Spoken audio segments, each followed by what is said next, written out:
পাচ্ছি একটা পাতা। এগুলো কিন্তু নিঃসর্গ চিত্র, শুধু বোঝানোর জন্য।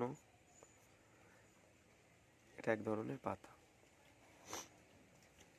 এটা সরলরেখার কাজ, এটা সরলরেখা এবং বক্ররেখার কাজ। আবার দেখব যে বৃত্ত। বৃত্ত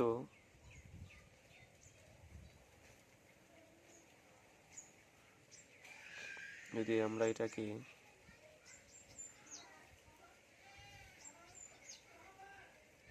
এমনভাবে করি, তাহলে দেখতে পাবো একটা ফল। সেখান থেকে যদি আমরা আবার একটা সরলরেখা, আবার একটা বক্ররেখা দিই, তাহলে সম্পূর্ণ একটা ফলের চিত্র আমরা দেখতে পাচ্ছি। অতএব সবসময় চিন্তা করতে হবে যে সহজে কীভাবে আঁকা যায়। আমরা যদি একটা আম দেখি, তাহলে আমরা প্রথমে বাচ্চাদেরকে শেখাই যে এস করো, একটা এস করো, এরকম এস, সেটাকে একটু বাঁকিয়ে দাও, উল্টো সাইডে বক্ররেখা, সেখান থেকে আম হবে। যদি আমরা প্রপারলি শেখাতে চাই, তাহলে আমরা চিন্তা করব আমরা দুটো সার্কেল বানিয়ে দিতে পারি,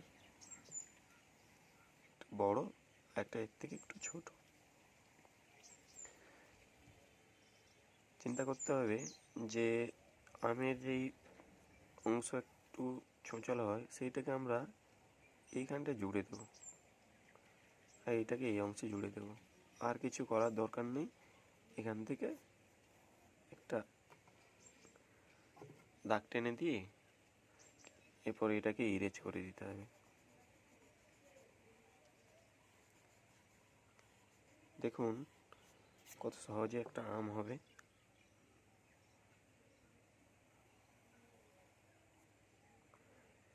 অতএব সবসময় চিন্তা করতে হবে, একটু ছোট যারা আছে তাদেরকে এস দিয়ে শেখান, যারা একটু বড় হয়েছে তাদেরকে দুটো সার্কেল করিয়ে করান। কারণ সে সার্কেলও প্র্যাকটিস করছে, এবং তার সঙ্গে যে আমরা আম শিখছি কিংবা আপেল শিখছি, কি বলুন, আর অন্যান্য যে সমস্ত ফল, সবজি, ফুল এগুলো আঁকছি, সেইগুলো এই জিওমেট্রিক শেপ দিয়েই করান। কারণ তাদের ধরতে সুবিধা হবে এবং বুঝতেও সুবিধা হবে। দেখুন, যদি আমরা একটা অর্ধবৃত্ত মানে একটা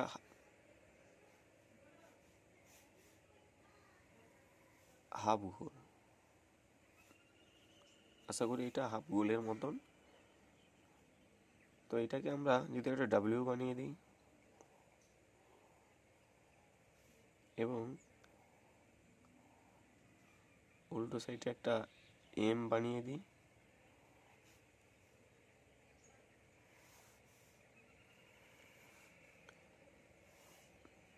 এখান থেকে যদি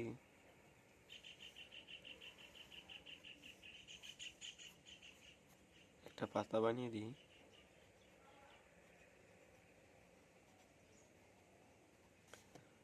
তাহলে দেখুন কত সুন্দর একটা ফুল হবে। বাচ্চাদেরকে সহজভাবে অনুশীলন করার জন্য এই সমস্ত ছোট ছোট জিনিস বা ছোট ছোট বিষয়গুলোকে আপনাকে গুরুত্ব দিতে হবে। বাচ্চারাও যাতে আনন্দ সঙ্গে করে, সেই বিষয়টাকে আপনাকে দেখতে হবে। অর্থাৎ জয়ফুল লার্নিং একটা টার্ম আছে, যে আনন্দের সঙ্গে কিছু কাজ করা। তো যে বিষয়টা বাচ্চা আনন্দ পাবে, সেই বিষয়টাকে বাচ্চা তাড়াতাড়ি গ্রহণ করবে। যদি আপনার বাচ্চা ড্রয়িংয়ের প্রতি ইন্টারেস্ট হয়, তাহলে যদি আনন্দ পায় ড্রয়িং বিষয়টা নিয়ে, তাহলে দেখবেন আপনার বাচ্চা ড্রয়িং বিষয়টাতেও গ্রো করছে। এরপরে দেখব যে এই সার্কেল দিয়ে আরও অনেক কিছু হয়। ছোটো ছোটো কয়েকটা দেখাচ্ছি, এবং সার্কেল বানানো হয়েছে। আপনারা কাজ করুন, এখান থেকে এরকম একটা বক্ররেখা দিয়ে কিছু একটা বানিয়ে দিন, দুটো সার্কেল বানিয়ে দিন, ছোট্ট ছোট্ট দুটো উপরে দাগ দিন, একটা গোল করে দিন এবং এখানটা একটা বানিয়ে দিন, কান দিয়ে দিন। ছোটরা কিন্তু এই সমস্ত ছোট ছোট জিনিস দেখলে ওরা খুব খুশি হয়। আবার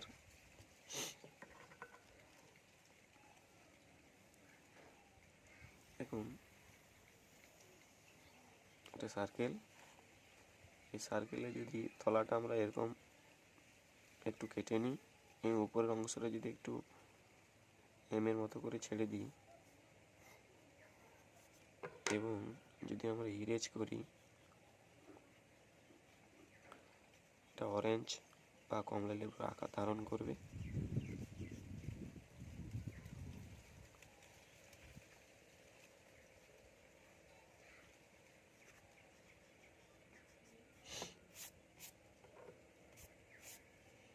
তারপরে একটু সামান্য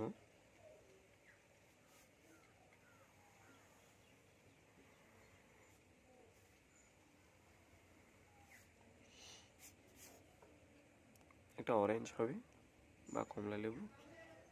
এই সমস্ত বিষয়গুলোকে আপনাকে নিয়ে একটু ভাবতে হবে। বাচ্চারা যখন এই সমস্তগুলো আস্তে আস্তে করতে পারছে, তখন আপনাদেরকে আবার ফিরে যেতে হবে সেই পুরনো একদম প্রথম পর্বেতে। প্রথম পর্বে আমরা যেগুলো শিখিয়েছিলাম, এই সমস্ত এলিমেন্টগুলো হয়ে গেলে সেগুলোকে রেখা দিয়ে পূরণ করতে, বিভিন্ন রেখা দিয়ে ওদেরকে পূরণ করতে বলবেন। এরকম সরল রেখা দিয়ে পূরণ করলো, উপরে রেখাটা বাদে এবার বক্ররেখা দিয়ে চেষ্টা করবেন ওদেরকে অল্প সময়ের মধ্যে একটু বেশি কাজ করিয়ে নেওয়ার। কারণ বাচ্চারা খুব চঞ্চল, ওদের কাজ করানোটা খুব ধৈর্যের সঙ্গে আপনাকে এবং চালাকির সঙ্গে আপনাকে করিয়ে নিতে হবে, ওদেরকে বুঝতে দেওয়া যাবে না। দেখুন, এইভাবে ছোট্ট ছোট্ট কিছু বিষয় নিয়ে আপনাকে ভাবতে হবে। এই প্রথম পর্বে শেষ হয়ে গেলে আবার আপনাকে দ্বিতীয় পর্বে চলে যেতে হবে। একটু কালার দু একটা ছবিতে আপনাকে কি করতে হবে, একটু কালার ওদের অনুশীলন করিয়ে নিতে হবে। যে কোনো রং দিয়ে ওরা যেই রংটা পছন্দ করছে, হ্যাঁ, তবে সেটাতে কোনো আলো ছায়া থাকবে না, কিছুই থাকবে না। যেমন ধরুন, এটাতে কালার করে দিচ্ছি রেড বাদে, এটা রেড দিচ্ছি, এটাতে একদম দাগগুলো আগে টেনে নিয়ে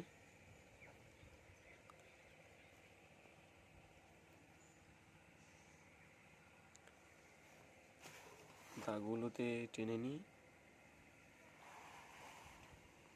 দাগগুলো টেনে নিন। টেনে নিয়ে একদম কোনো কিছু না ভেবে বলুন ছোট ছোট স্ট্রোকে করতে।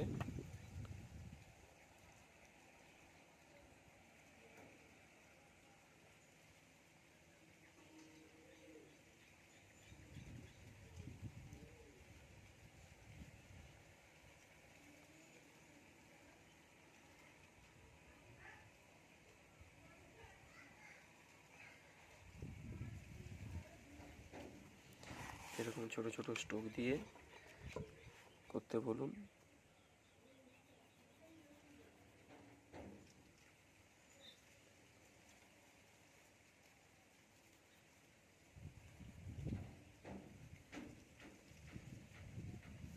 বিভিন্নভাবে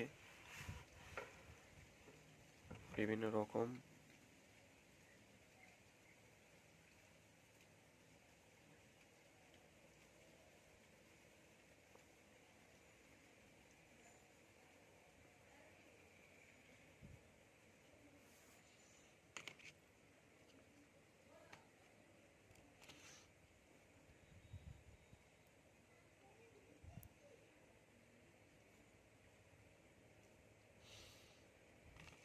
এরমভাবে সামান্য কয়েকটা রঙের সাহায্যে ছোটোখাটো কিছু বানিয়ে ফেলার এই সমস্ত রঙ। যারা একটু অ্যাডভান্স হয়ে যাবে, একটু হবে, তাদের জন্য করবেন পেন্সিল তো দিয়ে রেখা বানালাম, পেন্সিল রং দিয়ে কালার দেখালাম, তাদের বলবেন পেন্সিল দিয়ে একটু কাজ করতে। এরকমভাবে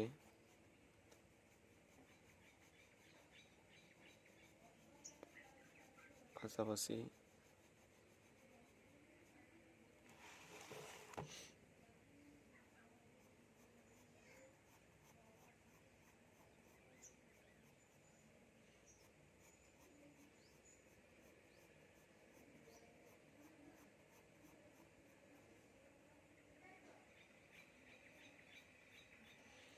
আস্তে আস্তে ধীরে ধীরে ধীরে ধীরে তারা যত শিখবে, বুঝতে পারবে ভ্যালু, তখনই আস্তে আস্তে একটু ভ্যালু বা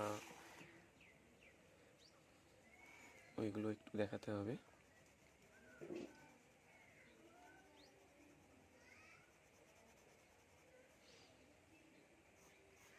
নর্মালি রেখা টানতে বলবেন, শুধু পূরণ করতে বলবেন, আর কিছু করার ওদের এখন দরকার নেই। যত বড় হবে, যত দেখতে শিখবে, এগুলোকে আপনি এমনি নর্মাল রেখা দিয়ে আস্তে আস্তে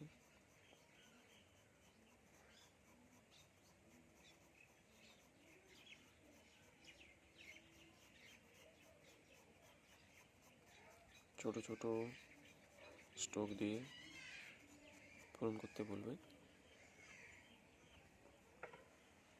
কারণ এগুলো খুবই প্রয়োজন রয়েছে। তো আজকের ভিডিওটা এইখানটায় শেষ করছি।